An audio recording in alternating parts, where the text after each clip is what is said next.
हाँ तो बच्चों, आज हम संस्कृत सुबोधम पुस्तक का प्रथम पाठ वंदे सदा स्वदेशम, इसका जो प्रथम पाठ है उसको आज पढ़ने की कोशिश करेंगे, आपको पढ़ाएंगे, ठीक है। इसमें बोर्ड पर हमने अपने भारत देश का नक्शा बनाया हुआ है। बोर्ड पे सभी बच्चे ध्यान दें। और हमारे भारत देश के नक्शे में ये जो दिशाएं हैं, तो सभी बच्चे दिशाओं समझें। सबसे ऊपर की तरफ कौन सी दिशा होती है? उत्तर। उसके ठीक विपरीत नीचे कौन सी दिशा है? दक्षिण। और आपके राइट हैंड साइड में कौन सी दिशा? पूर्व दिशा। और लेफ्ट हैंड साइड में यानी बाएं पक्ष में पश्चिम दिशा है। ये दिशाएं हैं।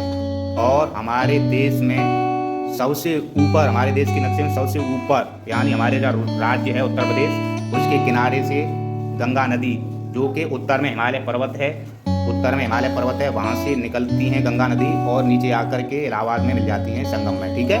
तो गंगा नदी उत्तर दिशा में, भारत देश के उत्तर दिशा में बहती हैं। और उससे नीचे यानी हमारे देश में बीच में नर्मदा नदी बहती हैं, नर्मदा नदी।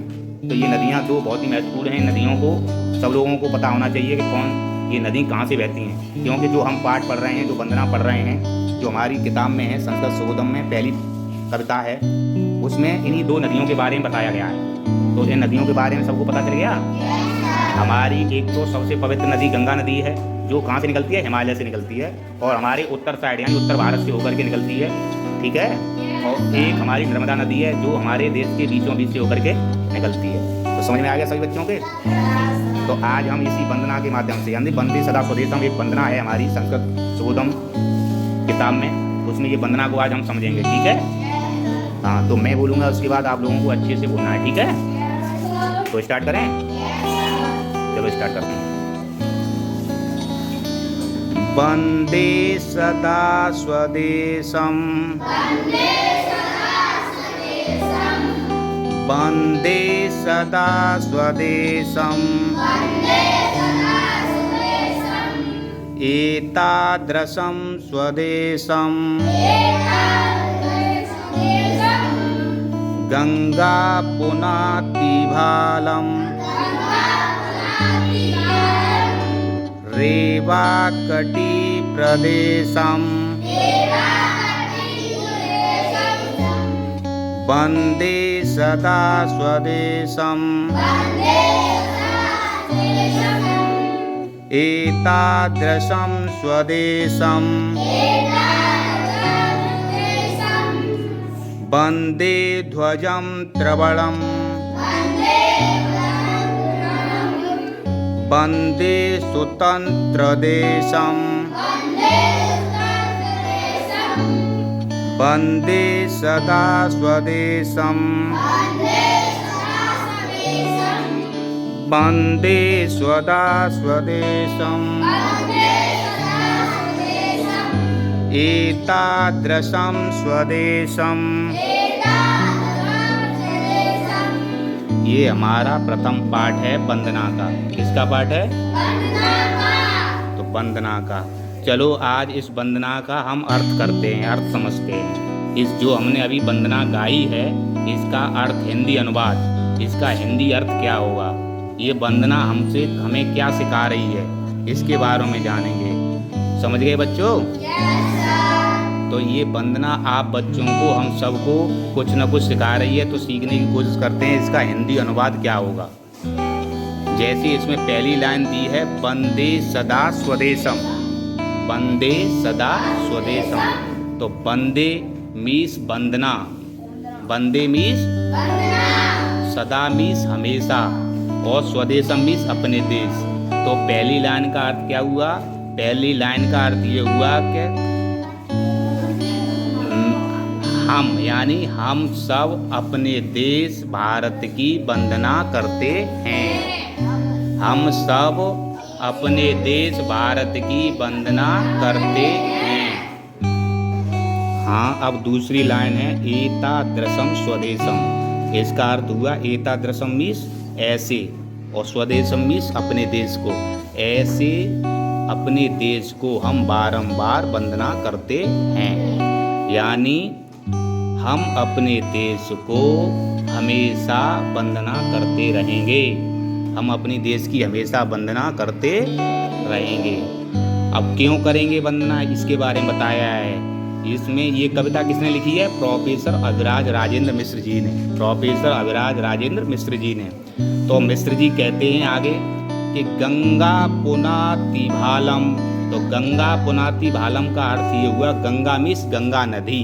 गंगा मीन्स गंगा नदी।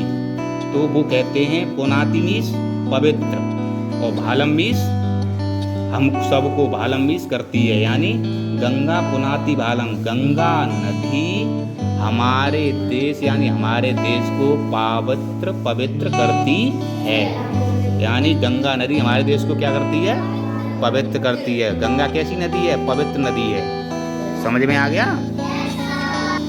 हाँ, तो मैं ये लाइन बोल रहा था गंगा पुनाति भालम। तो इसका हुआ गंगा मीन्स गंगा नदी, पुनाति मीन्स पवित्र और भालम मीन्स मस्तक। भालम मीन्स क्या होता है? मस्तक। हमारा देश ऐसा देश है भारत कि जिसके मस्तिष्क पे यानी जिसके माथे पर गंगा नदी होकर गुजरती है, जो हमारे देश को यानी हम सबको कैसा करती है? पवित्र करती है। कैसा करती है? पवित्र करती है। दूसरी लाइन लिखी हुई है इन्होंने कि रेवा कटी प्रदेशम। रेवा मीन्स होती है नर्मदा, नर्मदा नदी। रेवा मीन्स होती है नर्मदा नदी। कटी मीन्स बीच में, प्रदेश मीन्स हमारे प्रदेश से, यानी जो रीवा यानी जो नर्मदा नदी है वो हमारे देश के बीचों बीच, मध्य प्रदेश है जो हमारा दूसरा प्रदेश कौन सा है? मध्य प्रदेश। तो बीचों बीच प्रदेश से होकर के गुजरती है। वो कौन सी नदी है? नर्मदा नदी। हमारे देश के बीचों बीच एक नदी नर्मदा नदी बहती है जो मध्य प्रदेश से होकर गुजरती है, जिससे हमें क्या मिलता है? जिससे हमारे भूमि को, जिसके हमारे खेत को सिंचाई मिलती है। समझ गए? हाँ, सबसे ज़्यादा सिंचाई नर्मदा नदी के माध्यम से होती है। आगे कवि लिखते हैं जो राजेंद्र मिश्र जी हैं, आगे लिखते हैं वंदे सदा स्वदेशम। हम अपने देश की वंदना करते हैं। एतादृशम स्वदेशम, और हमेशा ऐसे ही वंदना करते रहेंगे। आगे लिखते हैं ये मिश्र जी कि वंदे ध्वजम त्रिवर्णम। वंदे मीन्स वंदना करते हैं, ध्वजम मीन्स झंडा और त्रिवर्ण मीन्स फहराया। यानी हम ऐसे अपने देश को वंदन करते हैं, यानी अपने देश की वंदना करते हैं जिसमें जिसका झंडा हम फहराते हैं, गर्व करते हैं झंडा फहराते हुए। ऐसे अपने देश की हम बारंबार वंदना करते हैं। आगे लिखते हैं वंदे स्वतंत्र देशम, और हम अपने देश स्वतंत्र देश की वंदना करते हैं। कवि कहते हैं कि वंदे ध्वजम त्रिवर्णम, वंदे ध्वजम त्रिवर्णम, यानी कि हम अपने देश का जो झंडा है वो अपने देश में फहराते हैं और उस पर गर्व करते हैं। इसीलिए हम अपने देश पर क्या करते हैं? गर्व करते हैं। क्या करते हैं? करते हैं। और हमारा देश स्वतंत्र देश है, इसीलिए हम इसकी बारंबार वंदना करते हैं और करते रहेंगे। स्वतंत्रता मिली थी, बहुत से वीरों ने, बहुत से लोगों ने हमारी कुर्बानियाँ दी थी, जान दी थी, तब हमारे देश को क्या मिली थी? आज़ादी। तब हमारे देश को क्या मिली थी? आज़ादी। ऐसे देश को, ऐसे वीरों को हम बारंबार नमन करते हैं, बारंबार वंदना करते हैं और करते रहेंगे। आगे लिखते हैं मिश्र जी कि वंदे सदा स्वदेशम, वंदे सदा स्वदेशम। हम वंदना करते हैं हमेशा अपने देश की, एतादृशम स्वदेशम, क्योंकि ये हमारा देश है और हम अपने देश की बारंबार वंदना करेंगे और हम करते रहेंगे। तो एक बार द्वारा बोलेंगे, ठीक है?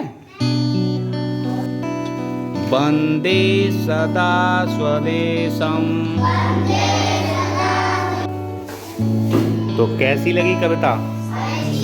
यानी जो प्रथम पाठ है आपकी संस्कृत सुबोध बुक है, उसकी ये प्रथम पाठ की वंदना कैसी लगी आप लोगों को? तो सभी बच्चे तालियां बजाओ।